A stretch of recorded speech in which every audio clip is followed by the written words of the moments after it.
2월 24일 오늘의 말씀은 누가복음 6장 27절에서 36절입니다.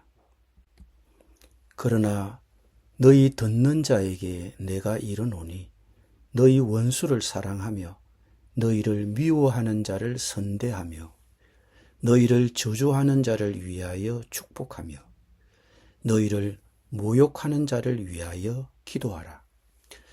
너의 이 뺨을 치는 자에게 저 뺨도 돌려대며 네 겉옷을 빼앗는 자에게 속옷도 거절하지 말라. 네게 구하는 자에게 주며 내 것을 가져가는 자에게 다시 달라 하지 말며 남에게 대접을 받고자 하는 대로 너희도 남을 대접하라. 너희가 만일 너희를 사랑하는 자만을 사랑하면 칭찬받을 것이 무엇이냐? 죄인들도 사랑하는 자는 사랑하느니라. 너희가 만일 선대하는 자만을 선대하면 칭찬받을 것이 무엇이냐? 죄인들도 이렇게 하느니라. 너희가 받기를 바라고 사람들에게 구워주면 칭찬받을 것이 무엇이냐? 죄인들도 그만큼 받고자 하여 죄인에게 구워주느니라. 오직 너희는 원수를 사랑하고 선대하며 아무것도 바라지 말고 구워주라. 그리하면 너희 상이 클 것이요 또 지극히 높으신 이의 아들이 되리니 그는 은혜를 모르는 자와 악한 자에게도 인자하시니라. 너희 아버지의 자비로우심 같이 너희도 자비로운 자가 되라. 아멘.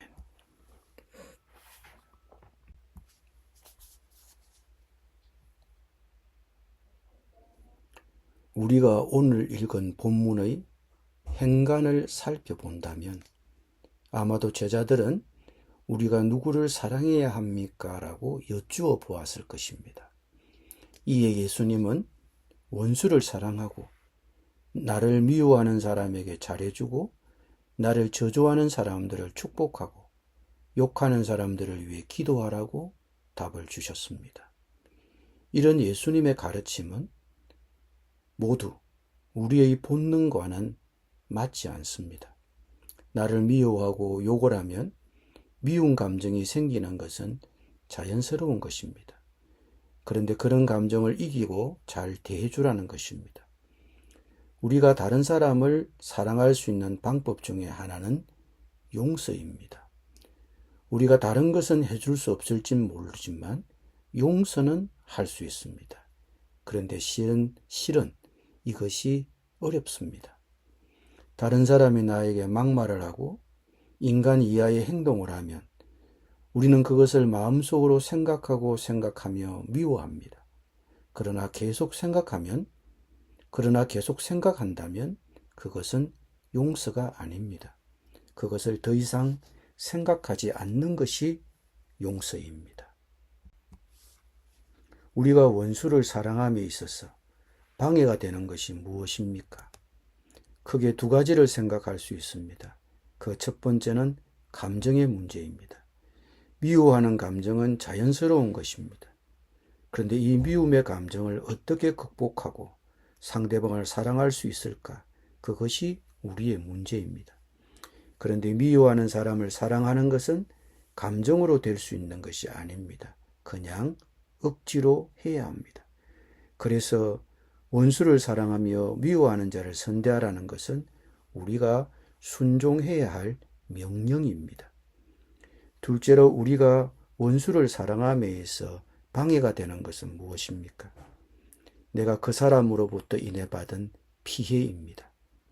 내가 손해를 보고 피해를 입었는데 누가 책임질 수 있느냐는 것입니다. 너무 억울해서 못 참는 것입니다. 그래서 분노의 마음이 가라앉지 않습니다. 근데 문제는 그러고 있으면 결국 내가 손해를 보게 됩니다. 기쁨이 사라지고 우울증이 생깁니다. 그러므로 우리가 자기 자신을 위해서라도 다른 사람의 잘못을 용서해야 하는 것입니다. 그러면 어떻게 원수를 사랑해야 합니까? 예수님은 구체적인 예를 들어 하나하나 설명하셨습니다. 첫째로 우리가 신체적인 손상이나 인격적인 모독을 받았을 때입니다. 네 뺨을 치는 사람에게는 다른 쪽 뺨도 돌려대고, 뺨을 맞는다는 것은 대단히 심한 인격적인 모독입니다. 구타를 당해도 마찬가지입니다.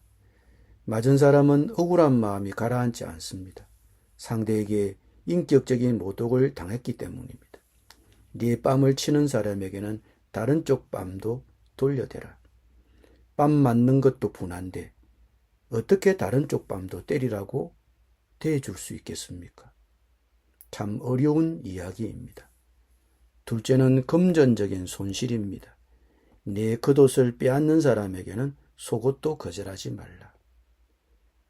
금전적인 손해를 보는 것은 참 억울한 일입니다. 세 번째는 다른 사람에게 관대하라는 것입니다. 너에게 달라는 사람에게 주고 내 것을 가져가는 사람에게서 도로 찾으려고 하지 말라. 관대한 사람이라고 해서 그냥 퍼주라는 얘기는 아닙니다. 우리가 줄 수 있으면 베풀라는 것입니다. 내가 남을 불쌍히 여기면 하나님도 나를 불쌍히 여길 것입니다. 내가 남을 도우면 하나님도 나를 도와주실 것입니다. 우리가 남을 도울 때 황금률이 있습니다. 남에게 대접을 받고자 하는 대로 남을 대접하라. 우리는 남들에게 어떤 대접을 받고 싶습니까? 우리는 남에게 비난받고 싶지 않습니다. 그러면 다른 사람을 향해 비난이나 불평을 하지 말아야 합니다. 칭찬을 받고 싶습니다. 그러면 먼저 남을 칭찬해야 합니다. 우리말에 역지사지라는 말이 있습니다. 상대방의 입장에서 생각해 보라는 말입니다. 그러나 그리스도인의 인간관계에서는 이 말을 거꾸로 적용해 봐야 합니다. 내 입장에서 생각해 보라는 것입니다. 다른 사람을 대접하기 전에 내가 상대방에게 어떤 대접을 받고 싶은지 생각해 보십시오. 내가 상대방에게 대접받고 싶은 그대로 상대방을 대접하십시오. 내가 상대방에게 그런 대접을 받고 싶지 않다면 나도 상대방에게 그렇게 해서는 안 됩니다. 32절 이하의 말씀들은 사랑의 차원이 달라야 한다는 이야기입니다. 그리스도인의 사랑은 보통 사람과는 달라야 합니다. 보통 사람들은 마음에 맞는 사람끼리, 좋아하는 사람끼리 만나고 교제합니다. 보통 그렇게 합니다. 그러나 그리스도인의 사랑은 그것을 뛰어넘어야 합니다. 달라야 합니다. 만일 하나님이 비를 내리실 때 마음에 드는 사람의 밭에만 비를 내려주시고 마음에 안 드는 사람 밭에는 비를 내려주시지 않는다면 어떻게 되겠습니까? 우리가 그런 상상을 할 수 있겠습니까? 하나님의 사랑은 사람을 가리지 않습니다. 그러므로 예수님은 권면하십니다. 너희 아버지께서 자비로우신 것 같이 너희도 자비로운 사람이 되라. 하나님의 사랑은 이 사람 저 사람 가리지 않습니다. 심지어 은혜를 모르는 사람, 원수 같은 사람도 사랑하셨습니다. 우리도 그렇게 해야 합니다. 기도드립니다. 주님, 사람을 가리지 말고 심지어 원수 같은 사람이라도 사랑하고 베풀 수 있는 마음을 허락하여 주옵소서. 예수님의 이름으로 기도드립니다. 아멘.